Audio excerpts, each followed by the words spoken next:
Muy buena tarde. Bueno, son las 6 p.m.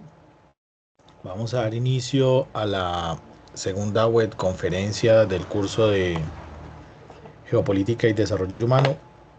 Aún no se han conectado los estudiantes, entonces vamos a dar una pequeña espera.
Después de esperar estos minutos suficientes para dar inicio a la segunda web conferencia, bueno, voy a dejar de compartir pantalla acá, apreciados estudiantes, porque quiero mostrarles un poco.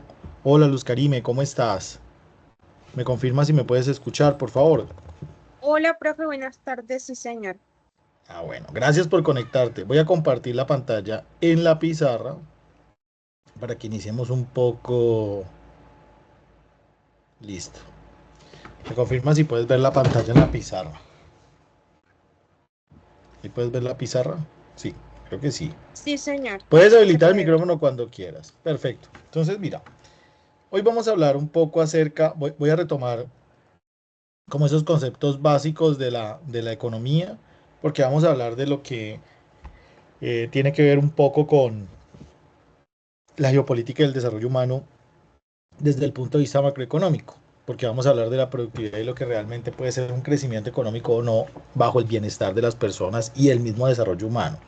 Entonces, para entender esto, nosotros habíamos hablado primero que la economía es una ciencia social y como ciencia social habíamos dicho que pues se encarga de la distribución equitativa de los bienes escasos, ¿no es cierto? Y desde el punto de vista macro,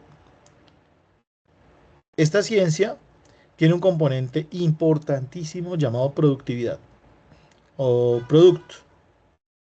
Esa productividad tiene que ver como con el ingreso de los países desde el punto de vista macroeconómico y el Fondo Monetario Internacional la ha establecido como el Producto Interno Bruto, que no es más que el consumo de las personas más la inversión, más el gasto público, más el comercio internacional.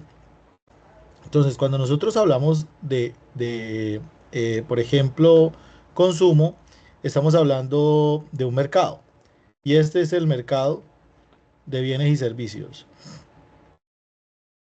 Este mercado de bienes y servicios está establecido por un precio, ¿sí? O sea, las personas consumen a un precio de mercado y ese precio de mercado lo establece un factor macroeconómico llamado inflación.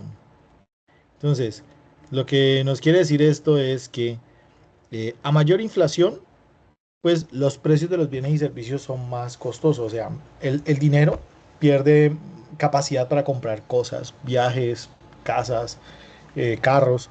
Entonces, esto se controla a través del bienestar. Mire que estamos hablando de bienestar de las personas que puedan consumir cosas.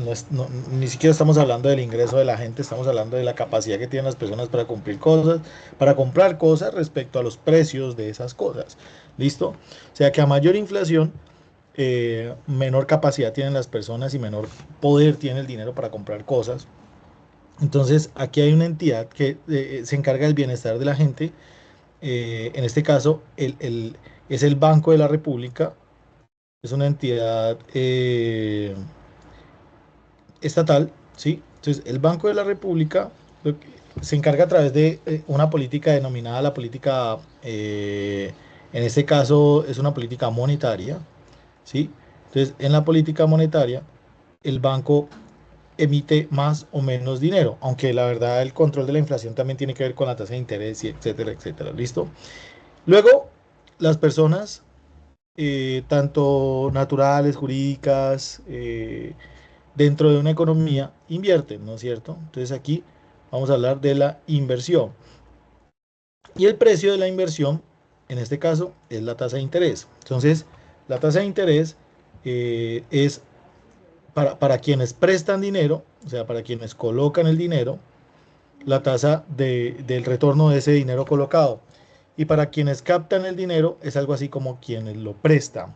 Entonces aquí está los bancos centrales, ¿sí? Entonces el Banco de la República establece el precio del dinero para pedir prestado o para prestar. Ese es el precio del dinero en el mercado. Digamos que este es el mercado de bienes y servicios y este ya sería el mercado financiero. Este mercado. Entonces, este mercado establece la capacidad que tiene una economía para mover sus recursos financieros. O sea, el producto aquí sería el dinero, monedas y billetes. Aunque pues el dinero tiene diferentes denominaciones o diferentes, digamos, materializaciones en la economía, que son las masas cero, uno, 2 y 3. Las masas cero serían los billetes y las monedas efectivos del propio país. Luego están las cuentas corrientes, cuentas de capital, lo que conocemos como dinero, eh, digamos, digital, puede ser, pero es un respaldo, es una garantía. Yo ya puedo transar con una persona u otra en dinero que incluso no tengo la mano y es igual de efectivo. O sea, hay unas transacciones digitales y de eso también habla un poco como el capítulo que estamos viendo en el curso sobre desarrollo humano. Y luego viene el comercio internacional. Entonces, el comercio internacional,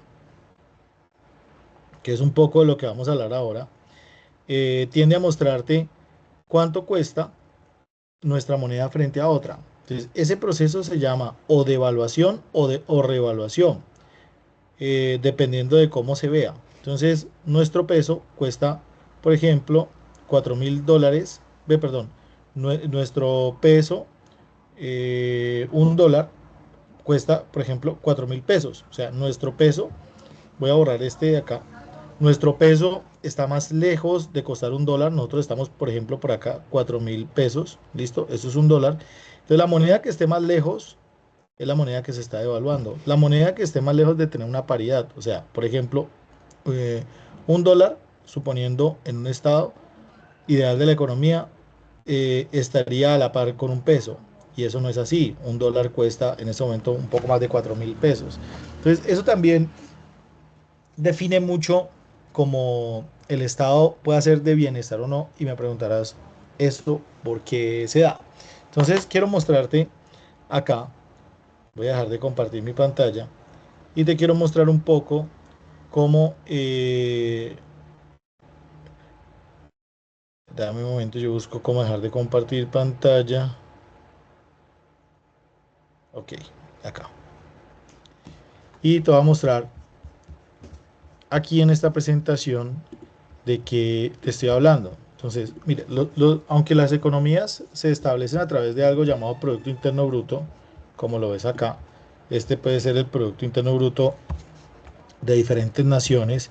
En este caso tengo el Producto Interno Bruto de Francia, el de Alemania, vamos a cambiar acá, escribir mal Alemania, Colombia, Japón, Estados Unidos, India, China, Suiza, Brasil. Mira que son países eh, bastante distantes, diferentes, y vamos a analizar un poco como ese concepto de son o no países ricos y qué los hace países ricos y qué establece que sea un país con una capacidad transable diferente. Entonces vamos a ver un poco de esta tabla. Y esta tabla nos muestra, mira, por ejemplo, Brasil, Argentina, Inglaterra, Canadá, México, y me voy a trasladar acá porque la hice en Excel. ¿Listo? Vamos a hacerlo un poquito más amplia y te quiero mostrar algo. Entonces, supongamos que acá le voy a poner le voy a poner unos filtros, ¿listo? Y mira, para que entendamos un poco mejor, el Producto Interno Bruto es eso que te acabo de mostrar. Es la sumatoria del consumo que tienen las personas, la inversión que tienen las empresas. Estoy hablando de personas, empresas y Estado. La inversión que tienen las personas, las empresas y el Estado, cualquier tipo de persona y las familias, y el comercio internacional que se tiene con otros países. Eso, en términos un poco más fáciles de entender y de digerir, es lo que te acabo de mostrar, el Producto Interno Bruto en una economía. ¿Listo? Pero en sí, eso no es lo que hace que una economía tenga un Producto Interno Bruto, perdón, tenga una solidez más grande que la otra. ¿Por qué? Si tú analizas, a los países se les puede medir dentro de su competitividad, hablando en términos económicos, desde, por ejemplo, el Producto Interno Bruto. Entonces, mira, yo voy a ordenar aquí de el más grande al más pequeño. ¿Listo? Entonces, el Producto Interno Bruto más grande de todo el mundo es el de Estados Unidos, con 27 mil miles de millones de dólares. O sea, estamos hablando de 27.2 billones de dólares, seguido por China con 17 billones de dólares. Luego sigue Alemania con 4, o sea, estos son los países del billón de dólares. Mira, entonces son de más del billón: Alemania, Inglaterra, India, Francia, Brasil, Canadá, México. Pero mira esto, qué curioso, por acá está Suiza, ¿sí? Por acá está Argentina y por acá está Colombia. O sea, Suiza o Colombia está más cerca de ser un Suiza que un México o que un China, ¿sí? O que un India. Entonces ahí es donde nos preguntamos, bueno, ¿y qué pasa con los estados de bienestar? Es simplemente eso, o sea, la economía se mide absolutamente por eso, por el Producto Interno Bruto, y aquí hay otros indicadores. Miremos, por ejemplo, las tasas de natalidad. ¿Listo? Entonces las tasas de natalidad te muestran cuántos hijos tiene una mujer, ¿sí? Por mujer, cuántos tienen por mujer. Entonces, China, pero aquí viene algo súper interesante, te vas a dar cuenta. Bueno, China, ¿hay un control natal más bajo? No. La verdad es que China, y aquí miran estos dos, China tiene 1.411 millones de habitantes. Entonces, ahí es donde yo te digo, estamos haciendo una combinación bien chévere de muchas cosas que establecen el bienestar. Mira, hay un caso más preocupante, 1.438 millones de habitantes. Si yo sumo esto en bienestar, mira lo que me suma. Bueno, este no lo vamos a sumar, pero voy a sumar eh, un ejemplo de la población. Entonces, aquí tengo 4.008 personas, 4.008 millones de personas en promedio. O sea, tengo más o menos en estos países, puedo tener un poco más de la mitad de la población del mundo y solo tengo 9 países, 13 países. O sea, en 13 países ya tengo el, un poco más del 50% de la población mundial. Entonces, esto que vemos acá, que una mujer china tiene 1.18 hijos en promedio al año, o es el promedio de hijos al año, una mujer japonesa tiene 1.26, o sea, solamente India pasa a 2. Tiene un sentido social bien interesante que yo quiero que analicemos ahora. Pero en este momento vamos a analizarlo en Ceteris Paribus, estamos revisando algo muy básico donde son las mujeres chinas las que más tienen hijos, seguido de las mujeres de Japón, luego las mujeres de Canadá y luego las mujeres de Suiza. Voy a quitar acá todos los posibles, vamos a redondear para que tengamos un dato más exacto. Luego las mujeres de Alemania y por acá nos encontramos a las mujeres de Colombia con 1.69, al igual que los Estados Unidos. Pero si tú ves otro digamos, otro factor social, otro indicador social de desarrollo, estamos hablando de la población en millones de personas. Más o menos el 50% de estas personas son mujeres. O sea, estamos hablando de la mitad. Yo podría hacer una fórmula sencilla acá, ¿no es cierto? Yo puedo calcular, por ejemplo, los nacimientos. Estamos hablando de medición económica, es una medición geográfica. Y yo puedo decir acá que esto, vamos a abrirlo en un paréntesis, ¿sí o no? Por esto, me va a dar la cantidad de hijos que tiene una mujer y yo lo puedo dividir fácilmente por dos, suponiendo que la mitad de la población son mujeres, ¿sí? O sea que, si ustedes ven acá, estoy diciendo que la población, o sea, las mujeres chinas están teniendo una capacidad de crecimiento, primero de 1.411 millones de personas, pero tiene una capacidad de crecimiento de 832 millones de personas más al año. O sea que el que ahorita volvemos a ponerlo en orden descendente y vemos que esas peligrosas tasas de natalidad, mira, obedecen a que India tiene una capacidad de crecimiento poblacional más alta, luego China, luego Estados Unidos, Brasil, México y por acá Suiza, miren, Canadá. Entonces la cosa cambia un poco porque ahora sí ya se voltea un poco la torta y los países con un desarrollo mucho más alto, voy a mostrar el caso de Suiza, aunque no tienen un Producto Interno Bruto de billones de dólares, tienen una calidad de vida diferente. Y si tú buscas otros datos, por ejemplo, naturales que hacen parte de la actividad que estamos hablando actualmente, muy seguramente son los que emiten menos CO2 por partículas de oxígeno, y ya vamos a hablar un poco de eso. Entonces, cuando nosotros hacemos un análisis de la capacidad económica que tiene un país, obviamente vamos a los países que tienen un poder económico muy alto, que pueden ser estos, los que te dije inicialmente, que son países que tienen un Producto Interno Bruto muy grande, pero tienen un crecimiento poblacional alto y esto afecta seriamente la calidad de vida de la gente. Por ejemplo, en India la población, digamos que la desaceleración de la población es cada vez más difícil de contener. O la de China, que aporta 832 personas en promedio al año, porque eso es la capacidad que tiene una mujer. Bueno, estoy suponiendo que la mitad de las mujeres tienen hijos. Pues obviamente la mitad de la población tenemos mujeres de cero, ya vamos a ver, hay mujeres o sexo femenino desde cero, no todas deciden tener hijos. Es un promedio de la capacidad de las mujeres. Esto no es del todo cierto, ¿no? Esto es un proyectado, esto puede ser, por ejemplo, ahorita lo vamos a calcular porque también quiero que aprendamos a calcular esto, puede ser el, no sé, el 10 o el 5% de la población, pero suponiendo que todas las mujeres en 20 años que están en este momento siendo mujeres chinas o mujeres indias o mujeres norteamericanas van a tener hijos, este sería el crecimiento demográfico de la población si la constante se mantiene, pero esa constante ha cambiado un poco en el tiempo.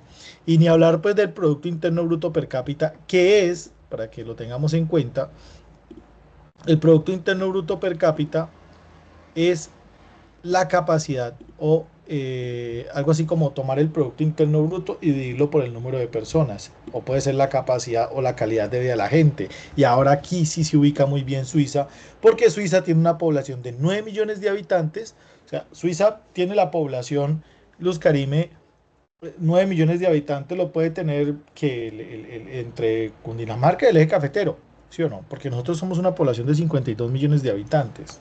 Yo creo que el Valle del Cauca puede tener un poco más o menos de esos 9 millones de habitantes. Yo creo que tiene un poco menos. Juntemos el eje cafetero bueno, el eje cafetero con eh, los departamentos de Risaralda, Antioquia, Quindío y Caldas. ¿Sí? Pueden tener 9 millones de habitantes. Estos lo tienen en un solo país con 884 miles de millones de dólares en Producto Interno Bruto, donde la tasa de control, la tasa natal es una de las más bajas de todo el mundo, donde una población de 9 millones de personas y su Producto Interno Bruto per cápita es de $90.000. O sea, $90.000, si nosotros pasamos $90.000 a pesos, estoy haciendo unos cálculos bastante arriesgados. Estamos hablando de que tienen un Producto Interno Bruto per cápita de 370 millones de dólares, mientras el nuestro es de 28 millones. El Producto Interno Bruto per cápita, voy a colocar acá PIB per cápita. Mira la cantidad de factores o de variables socioeconómicas que hemos construido. Un suizo tiene una riqueza per cápita de 370 millones de pesos. Un estadounidense tiene una riqueza per cápita de 341 millones de pesos. Un alemán tiene de 223 millones y así sucesivamente. Ya la cosa cambia en los países latinoamericanos. Un argentino de 58 millones de pesos colombianos o de 13.000 o 14.000 dólares. Y finalmente nosotros estamos a la par con un país que tiene un Producto Interno Bruto de 3.5 billones de dólares, pero tiene una población, si tú tomas la población de India y la población china, estamos hablando de ya del 50% de la población. Cuando nosotros hablamos de población, no podemos omitir un factor tan importante como el comportamiento demográfico que tiene la población. Te quiero mostrar algo. Mira, esto, por ejemplo. Entonces, y ahorita te voy a explicar un poco de esto. Mira, aquí tenemos voy a quitarle esto y lo voy a hacer un poquito más grande acá. Acá tenemos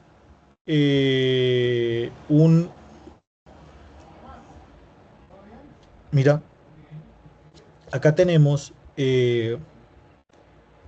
esto se divide más o menos en grupos etarios, ¿listo? Y dice la cantidad de personas de sexo femenino y masculino que hay. Creo que aquí dice más o menos 360.000, el tope son casi 456.000 personas, ¿sí? Y te muestra, para que lo tengamos en cuenta, la población en decenas, ¿sí? Mira, por ejemplo, aquí tenemos 10, 20, 30, 40, 50, 60. Y aquí se ubica la población, creo que incluso la tienen de 1, 2, 3, 4, 5, 6, 7, 8, 9, 10, ¿sí? Tienen la población, hombres y mujeres, esto se llama la pirámide poblacional, hombres y mujeres que tienen cierto tipo de edad. Entonces, esos son los niños franceses, los niños que van hasta los 10 años, todavía tienen una buena tasa de natalidad los niños. En este momento, creo que esta es una población al 2020, la más actual que pude encontrar. Y esto pues todavía pueden ellos, los franceses, tener una población económicamente activa fuerte. ¿Dónde está el problema? El problema está acá. Mira, la población pensional de ellos es muy grande, tan extensa como la población económicamente activa o la población en edad de trabajar. Estos países no permiten, miren el grueso de sus dos poblaciones, estos países casi que subsidian hasta la educación hasta las personas a los 25 años, un poco menos. Y estas otras personas de acá abajo están totalmente subsidiadas y tienen una cantidad de beneficios socioeconómicos de estudio, subsidios, ¿de acuerdo? Y estos de acá, pues ni se diga. O sea, son a partir de los 60, 70 años, aunque la esperanza de vida de ellos supera los 74 años, la de nosotros es de 74, la de ellos llega casi a los 80. Tiene un problema fuerte porque a partir de los 60 años, que es una población ya que busca una pensión, aunque tú ves en estos países, Italia, Francia, Alemania, personas con más de 63 hasta 70, 80 años trabajando aún. Por eso los sistemas pensionales de ellos, y aquí es donde nosotros entramos a ese debate de la reforma pensional, y me gustaría más que tuviéramos esas herramientas para pensar en una reforma pensional. ¿Por qué? Esta población que vemos acá, esta específicamente, es la población, mira, voy a ponerle un cuadrito, es que aquí espérate, yo quito un coso que me estorba por acá un poquito. Esta población, y le voy a quitar ahora el fondo a este cuadrito, se llama población económicamente activa, o sea, es la población que aporta a la economía del país. Yo creo que viene siendo más o menos desde los 18 años, vamos a quitarle el fondo, vamos a ver si logro quitarle el fondo a esto, sí, creo que sí. Vamos a ver, sin relleno. Vamos a ver si le puedo quitar el fondo. ¿Sí? ¿Será que me deja? No, no me dejo. No, no me dejo. Bueno. O sea, esta población. Espérate a ver si. Esta que vemos acá. Vamos a ver si logro ponerle una figurita acá. Que viene más o menos hasta los 55 años. Mira. Esta que está hasta los 55 años aproximadamente. Acá.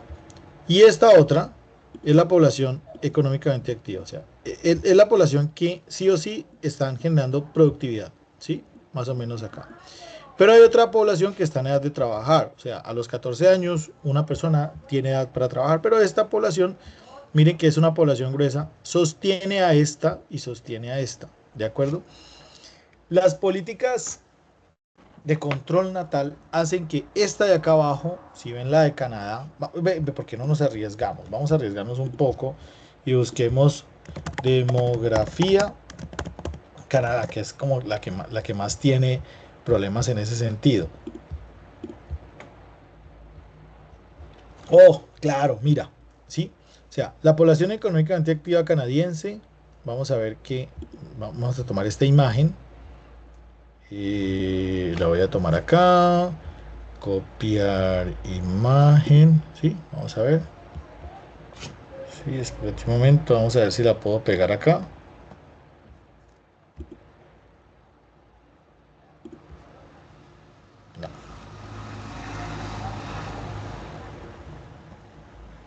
No, no la pude pegar, pero sí creo que la puedo pegar acá. Veamos.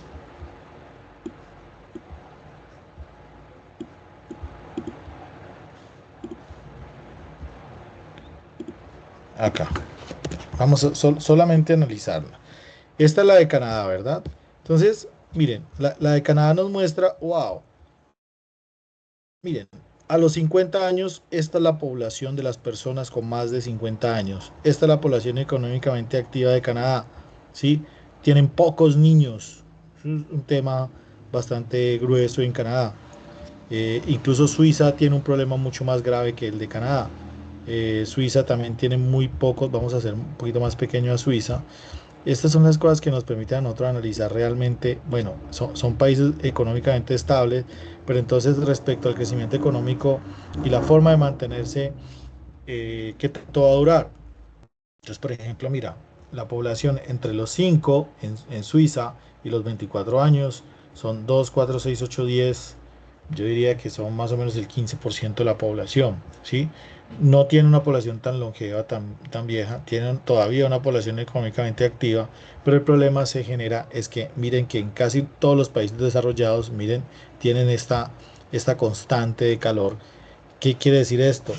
En los países como Suiza, Canadá, tienen una parte muy flaquita acá, o sea que en el futuro de estos países, mira, por ejemplo en el futuro de estos países van a tener problemas para generar productividad para estas personas, o sea, esto tiene un grueso. Y ahorita miremos el caso colombiano, porque yo escucho mucho hablar acerca de la reforma pensional, ¿verdad?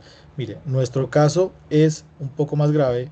Voy a intentar poner esto más amplio. Esto que les estoy mostrando acá son personas desde los 0 años hasta voy a llegar acá, hasta los 18 años, ¿sí o no? Es bastante grueso, o sea, aún tenemos personas que eh, van a poder pensionar, pero nuestro problema grave está acá, mire, en esta barriguita. Ustedes ven que esto es como una botellita, parece una casa eh, una casa como India, ¿sí? Entonces, el problema está acá porque el grueso de nuestra población está en la población económicamente activa. O sea, nosotros en estos momentos somos productivos para esta pequeña población que está acá entre los 62 años, que es nuestra mínima edad pensional, y mujeres 57 años.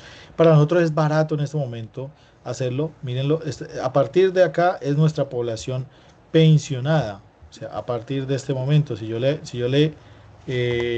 pongo un palito a esto, yo les puedo decir a ustedes que a partir de acá es nuestra población en edad pensional. Creo que pongámoslo a partir de acá, no seamos tan ambiciosos. ¿Listo? Esta es nuestra población pensional, o sea, esta población hasta acá, miren, es la que se está encargando de la productividad de estos de acá abajo, o sea, este gruesito, de estos de acá arriba en pensión y estos de acá abajo en educación, ¿sí o no?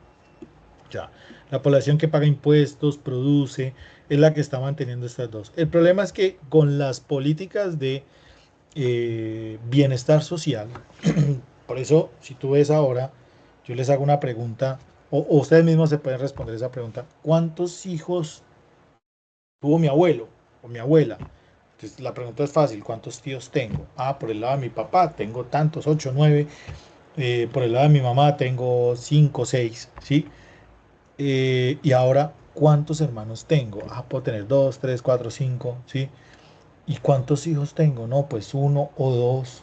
¿Y cuántos hijos van a tener mis hijos? O sea, ese pensamiento, y es un pensamiento que, como ustedes ven, lo tienen los países, no sé, yo diría desarrollados, como Canadá, Suiza, y eso se da porque las mujeres toman la decisión de tener hijos. Ya no es un tema exclusivo digamos, natural de un matrimonio. No, las mujeres deciden, pues no quiero tener hijos. ¿Por qué? Pues porque quiero hacer otra cosa con mi vida, trabajar, estudiar, etcétera.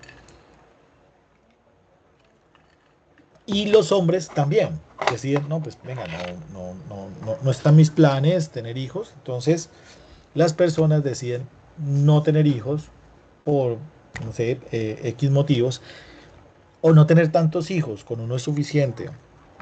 Incluso mire que China también está obedeciendo a ese cambio. Si ustedes ven acá la pirámide poblacional o demográfica del 90 a la del 2015, casi siempre se llaman pirámides porque casi siempre la base de las personas que están abajo, entre los 0 años, eran más gruesos, cada vez eran más niños, porque en agricultura, sobre todo en nuestro país, el tener más hijos era tener mayor mano de obra para que nos ayudaran en las fincas, en los cultivos, porque éramos países eh, agrícolas. Las personas tenían una concentración muy alta de la población en el campo.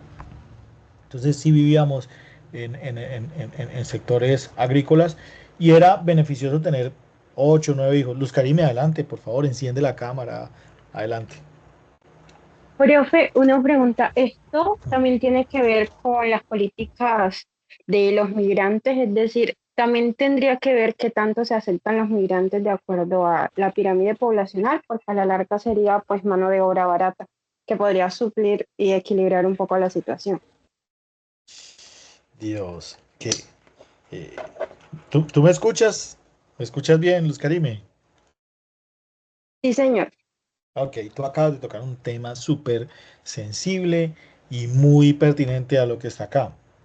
La migración.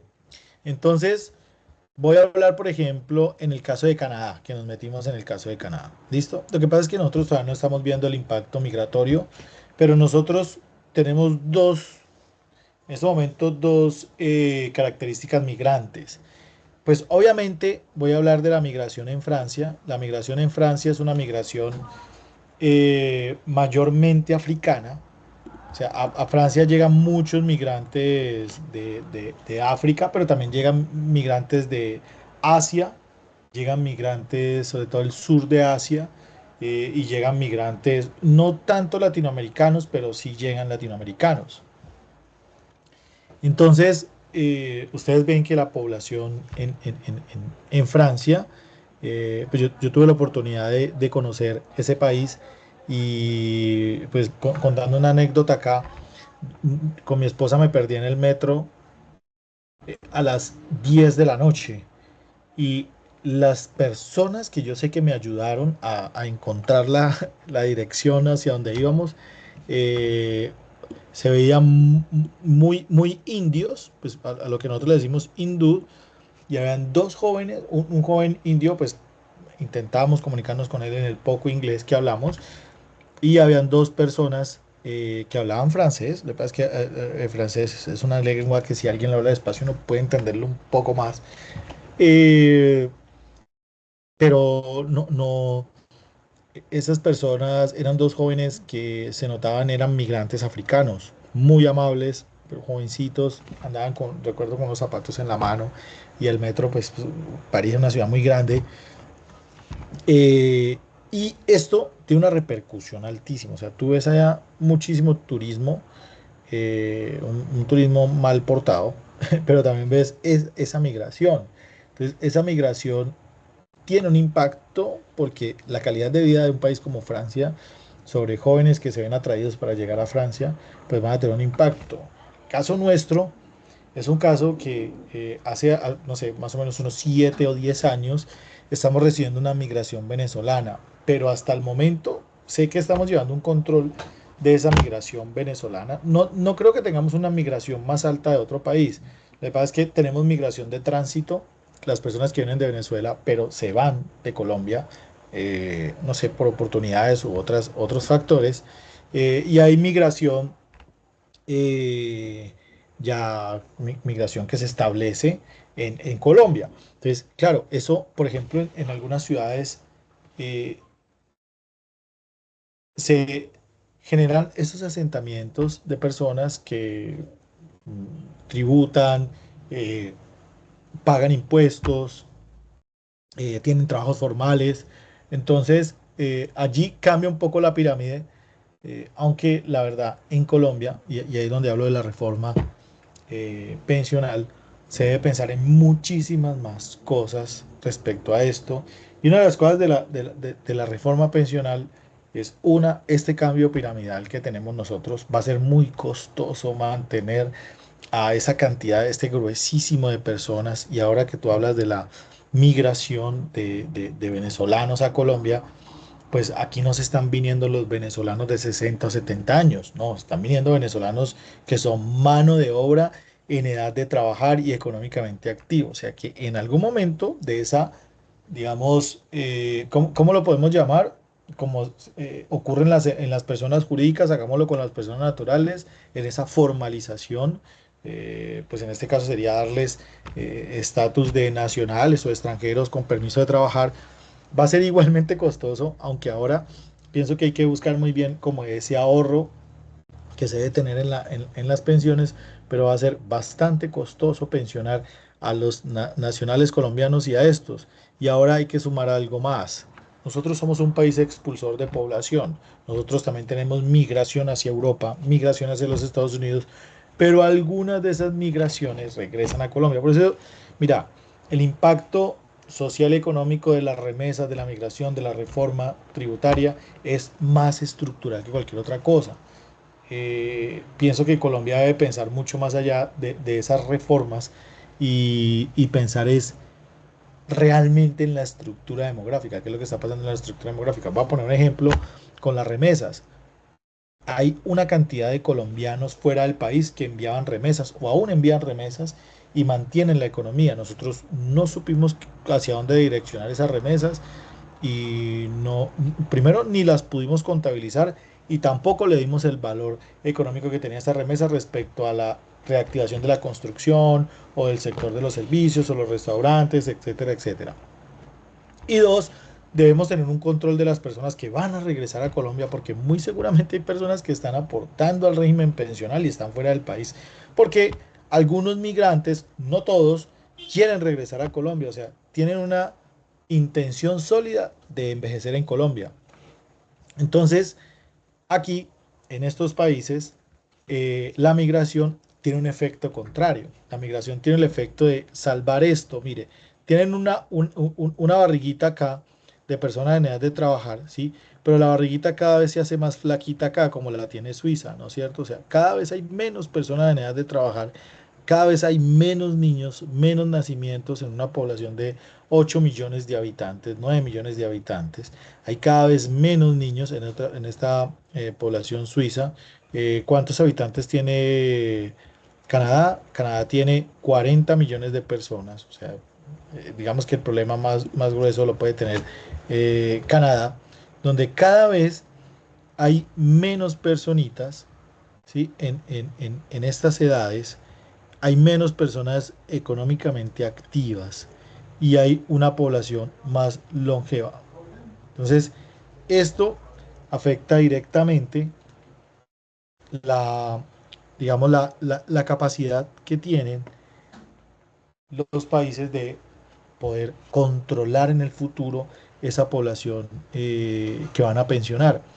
Eh, lo nuestro, pues, llegaría ahí, no en el corto plazo, nosotros todavía no estamos tan gorditos acá arriba, mire, todavía hay una punta, pero esperamos que, eh, no sé si eso se da a través de reformas, yo diría que se debe dar más a través de la formalización, lo que yo te decía ahora, lo que pensamos en un nacional y un extranjero sobre la formalización, eso lo venía hablando con un colega esta mañana.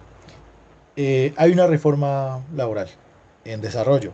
Entonces, claro, a las personas en la reforma laboral, quienes desean que la reforma sea aprobada, ¿sí? Porque pues es un proyecto que alguien lo presenta, imagino es un proyecto serio, y en ese proyecto lo que se busca es mejorar la calidad de vida de los trabajadores. Entonces, a los trabajadores le preguntan, mire, ¿usted por qué dice que no quiere que le mejoren la calidad de vida? Y pues la gente dice, sí, yo quiero que me mejoren la calidad de vida. Entonces, desde mi punto de vista, esto hace parte de una investigación que se llama exploratoria y correlacional. Digamos que desde los puntos de vista cualitativos y cuantitativos, yo voy a dar mi punto de vista como economista. Y sin, pues, obviamente hay cosas que no necesitan reforma. Uno por decreto puede aprobar muchas cosas, sobre todo en lo laboral. Pero respecto a la reforma laboral, yo tengo, no sé si puede ser una solución, pero sí tengo un punto de vista. Y el punto de vista es, primero, la estructura laboral en Colombia, la estructura de la generación de empleo es más informal que formal. Por eso hay tantos empleos de prestación de servicio, por eso hay tantos emprendedores que no pagan seguridad social, no cotizan a salud, no cotizan a pensión.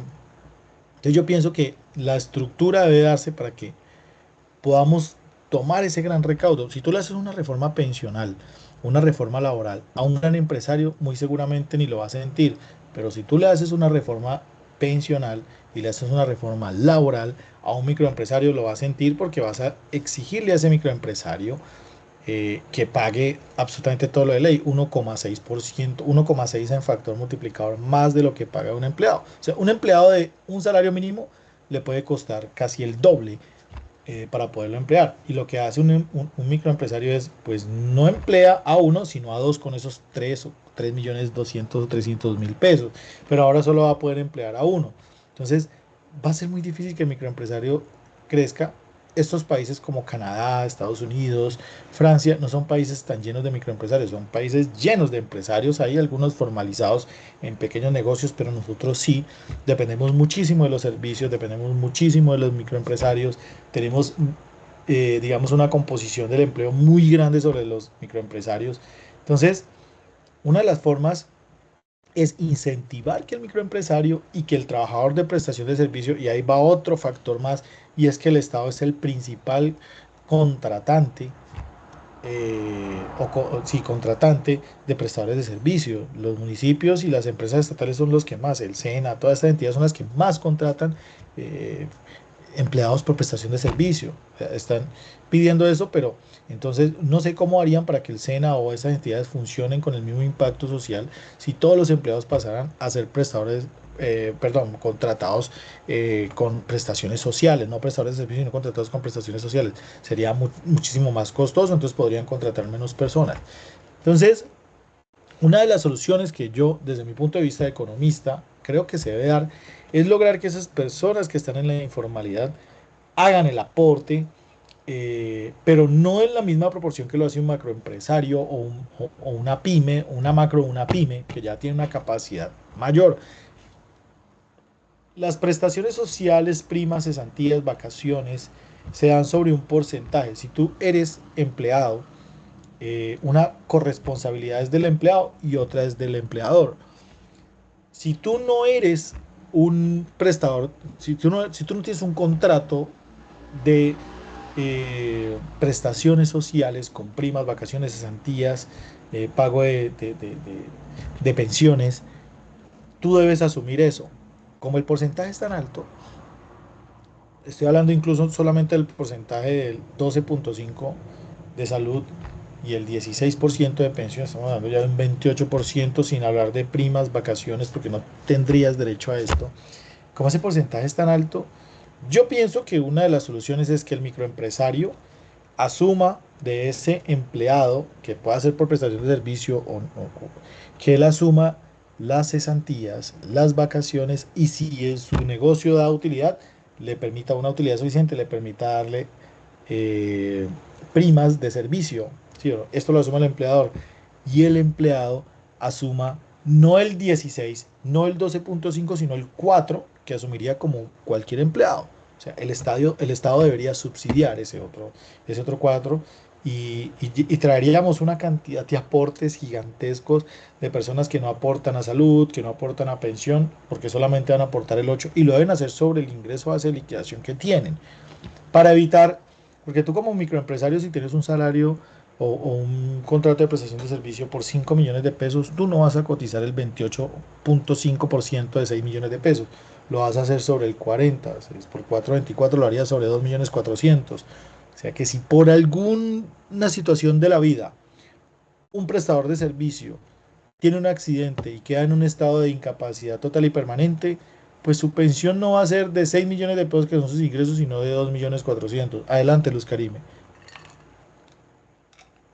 Profe, lo que usted menciona me recuerda algo que leí que creo que era Friedman, algo así, que él llegó a una ¿De quién? construcción de, ¿Friedman? si mal no estoy, Sí. sí, si mal no estoy, fue él el que llegó a una construcción donde estaban trabajando con palas y él preguntó por qué no había maquinaria. Entonces le dijeron que de esa forma generaba mucho más empleo. Pero él dijo, si entonces así generan empleos, porque no trabajan con cucharas y así generan muchísimo más? Entonces ahora se me hizo curioso, no sé si usted qué piensa de esa parte. No, pues mira, o sea, hay algo, qué chévere que tú siempre das en el clavo, Luz Karime. Los seres humanos tienen, mira lo que estamos pensando, en que no hay lado gris, sino, y eso es un tema de polarización en Colombia bastante complicado. Me parece que ese tipo de polarización nos tiene en aprietos, en unos aprietos Créeme que son bastante complejos esos aprietos en los que nos tiene esa polarización, porque nosotros decimos sí o no a la reforma, vení, pero ¿por qué no pensamos en una tinta media? ¿Sí o no? Entonces, nosotros tenemos que tener un pensamiento incluso en la productividad nacional con un horizonte colectivo. Tú dices, mira, si no es la reforma, entonces no existe, ¿sí o no? Tú acabas de decir, vamos a hacerlo manualmente porque esto genera más empleos. Sí, pero pues voy a ponerte un ejemplo de una empresa tecnológica. Y ahí en el archivo que ustedes están leyendo, habla de eso, de equidad, de innovación, ¿no es cierto? Voy a quitar este de acá. Habla de equidad e innovación. Entonces, por ejemplo, cuando yo hablo de equidad y de innovación, voy a decir, voy a suponer una universidad. Entonces la universidad compra un software y el que maneja el software dice, uy, pero este software, si matricula a las personas, va a hacer todo por mí. Entonces, si él hace todo por mí, yo ya no voy a tener trabajo, ¿sí o no? Que es más o menos lo que tú acabas de decir, ¿no?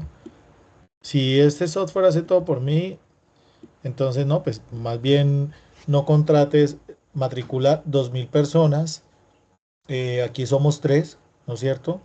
Entonces, si él hace las matrículas de 2000 personas, pues aquí va a sobrar uno porque él va a ser la mitad, ¿no es cierto? Pero si ese, no sé, si esa área de matrículas pensara, vení, este software matricula, y este es un poco sobre el ejemplo que me acabas de dar.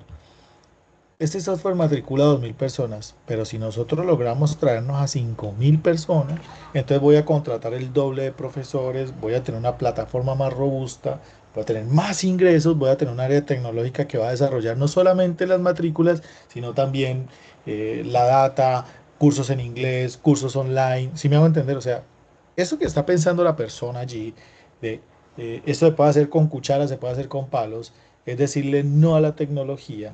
Y en este segundo punto de la innovación, que aquí, eh, devolviéndonos un poco hacia Galileo Galilei, sobre la innovación, Galileo fue un hombre que desafió un poco a Sócrates, porque Sócrates pensaba que la Tierra era el centro de la, del universo, y él dice, no, la Tierra no es el centro del universo.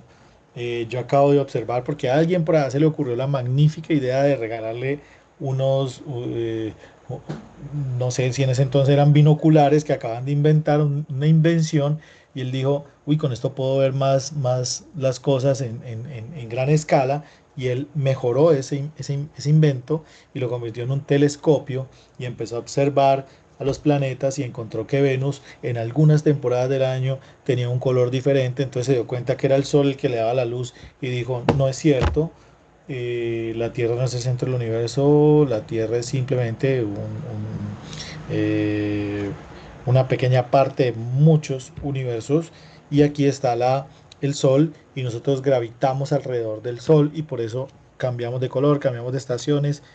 Galileo manifiesta esto. La Iglesia Católica le dice, ¿cómo se le ocurre a usted? Nosotros defendemos la teoría socrática, Sócrates decía lo contrario, y Galileo ya en una edad avanzada los llama a la iglesia y le dice, o vienes o te traemos esposado, pues una época de Inquisición, Galileo se acerca y dice, no, pues me retracto, ¿sí? Lo que dicen ustedes es cierto, y solamente 50, 60 y 200 años después, eh, Isaac Newton y otros se dieron cuenta que Galileo tenía razón, y solamente hasta Juan Pablo II en 1990 y algo, 94 creo, que dijo que pedía disculpas porque habían pedido que Galileo Galilei desistiera de la teoría. O sea, imagínense cómo nosotros como sociedad en ese pensamiento limitado, y cómo las religiones o las creencias espirituales detienen un avance tecnológico de 200 años solamente por, no sé, por temor o, bueno, N cantidad de situaciones. Mira lo que me estás diciendo, muchas personas no dejan llegar, no dejan llegar el cambio a sus compañías por esto, o no permiten que sus empleados se capaciten porque es que me va a quitar el puesto. No, este va a venir a aprender más. O sea, no ven el crecimiento económico y la competitividad tan grande que puede tener una empresa. Por ejemplo, en el caso de Nequi, es que ya nos van a reemplazar a nosotros como cajeros, o la IA me va a reemplazar a mí como profesor. Yo creo que aquí lo que toca es pensar en IA, pensar en X, pensar en digital, más que pensar que lo digital me va a reemplazar, es cómo me adapto yo a eso, ¿sí? Porque aquí también hay un autor que habla del tema de las desigualdades y las desigualdades están establecidas en esos momentos clave de cómo yo puedo enfrentar como sociedad a poder conquistar un tipo de sistema, en este caso, pues el nuestro que es pues un poco más capitalista, y eso lo hago de la mano de eso. Eh, una de las cosas también que aparece en la parte que ustedes están leyendo, en ese artículo que están leyendo, en ese informe, es sobre el cuidado de la naturaleza, por ejemplo. Hay muchas cosas tecnológicas que van en pro de la naturaleza, aunque pues es un pez que se muerde por la cola. Los cigarrillos contaminan, el petróleo contamina, el crecimiento económico contamina, pero ahora están pensando, los cigarrillos están cambiándose por cigarrillos eléctricos o por vapor, y la gente que consume esto pues lo desecha y eso tiene más años en la tierra. Bueno, o sea, pienso que este de acá es uno de los principales problemas que tiene la humanidad, adaptarse a los cambios climáticos y tecnológicos. Más allá de pronto del crecimiento económico, mire, por ejemplo, el tema del precio del petróleo, cómo a nosotros nos han metido un cuento brutal de que el petróleo es el único combustible que permite mover la industria y el transporte, y ya hemos visto que no, que existen alternativas diferentes que contaminan menos, pero esto como es un grupo económico tan grande, entonces la transición, imagínate, la transición, hay que hacer una transición energética, así como Galileo, cuando él decía que no se ponía una túnica porque no le gustaba ser profe de túnica, cuando la iglesia lo quiso humillar, lo sentó frente a la Inquisición y le dijo, Galileo, póngase una túnica blanca y diga esto, escriba esto. Pobre Galileo ya ni veía. Eh, Está ocurriendo con las empresas que desarrollan tecnologías mucho más avanzadas a propulsión y etcétera, para que se deje de crear esto.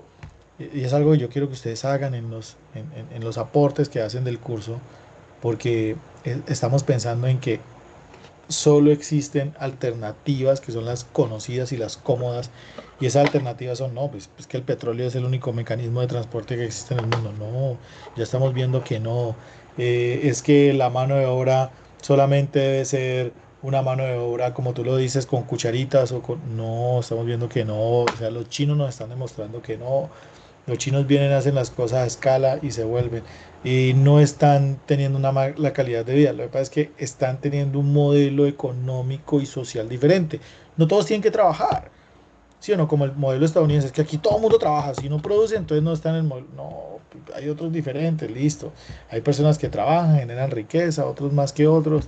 Pero si no, entonces el mismo sistema con tecnología, con cuidado del medio ambiente, con innovación, permite un desarrollo humano, un desarrollo donde los seres humanos tengan una mejor calidad de vida.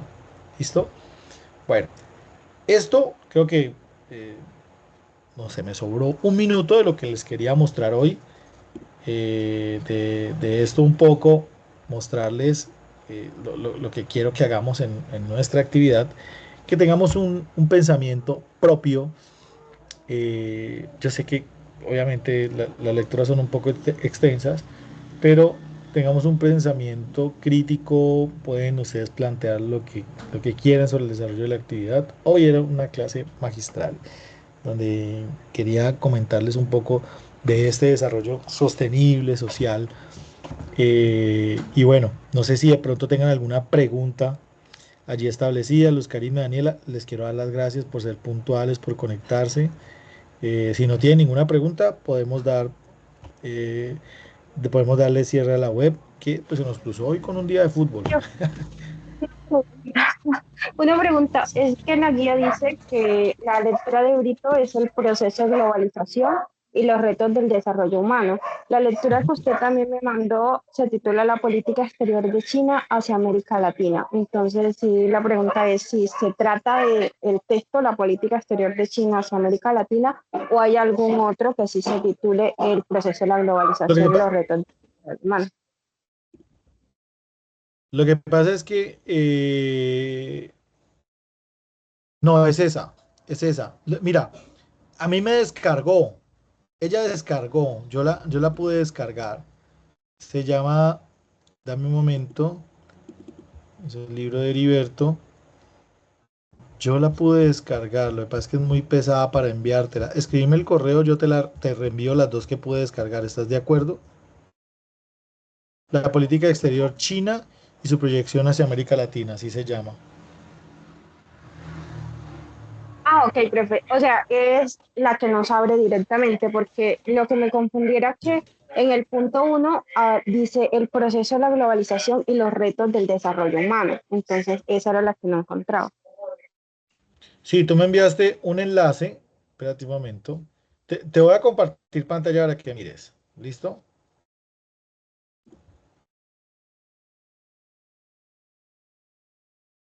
Dime si puedes ver mi pantalla. Es que se puso lento. ¿Ahí puedes ver mi pantalla? Perfecto. No, profe, todavía no.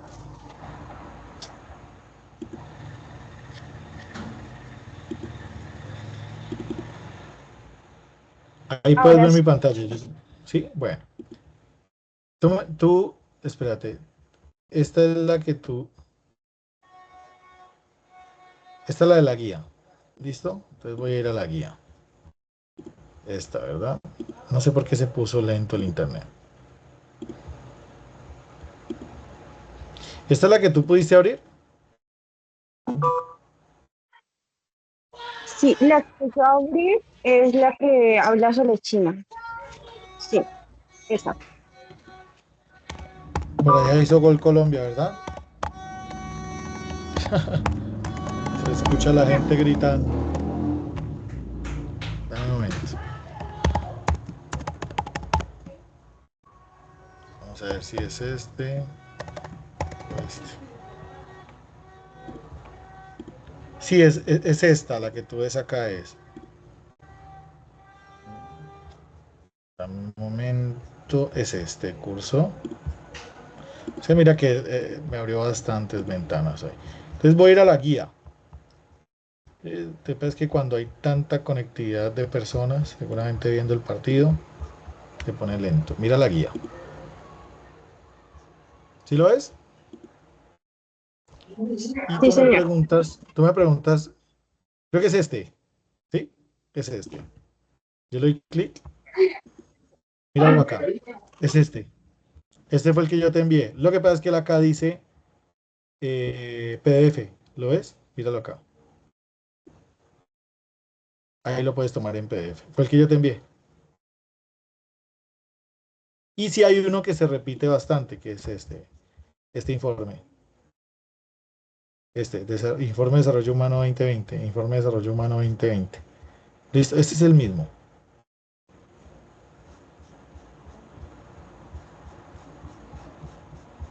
Pero es el artículo 3 el que tiene el peso.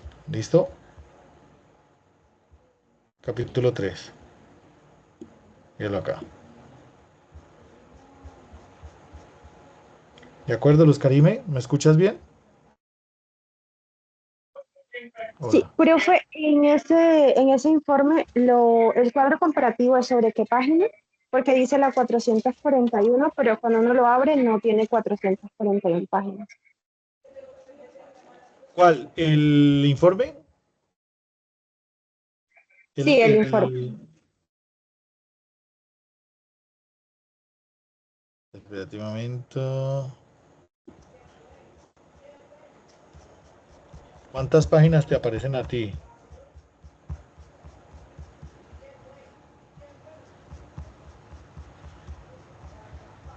A mí me aparecen 454, pero en la parte de abajo donde están las páginas me dice 437. Y la bibliografía te dice, espérate, ay Que Dios. el cuadro comparativo es sobre lo que aparece en la página 441. El informe de desarrollo humano. Listo. No, dame un momento, yo miro acá. Vamos a descargarlo. Este es pesadito.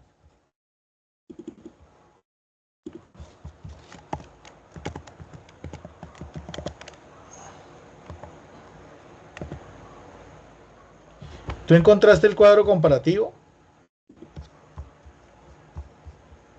No, profe, eso es lo que le estoy preguntando, que no, no sé en qué página, o sobre Déjame qué yo miro la páginas que le demos. bibliografía. La bibliografía dice, de acuerdo al índice de desarrollo humano presentado en la lectura página 400, busque el IDH del 2020, realice un cuadro comparativo de los indicadores. ¿Sí? Entonces estamos hablando de IDH. Ya te digo cuál página vas a tomar. ¿Listo? Dame un momento, te voy a decir qué página vamos a tomar. Bueno, este Heriberto ya cerrémoslo. Y la vas a hacer con el capítulo. Dame un momento que por acá está la. Tan, tan, tan, tan. Sí, el informe solo tiene 436 páginas. ¿Sí? Dame un momento.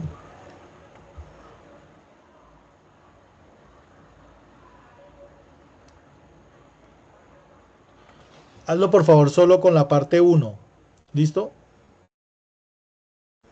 La parte uno del Listo, documento. profe. O sea, solamente lee desde la página 17 hasta la 100. Listo, ¿Listo? profe. Muchas gracias. Bueno, gracias a ustedes. Un abrazo gigante. Voy a dejar de grabar. ¿De acuerdo? Voy a detener la grabación de la web. Muchísimas gracias.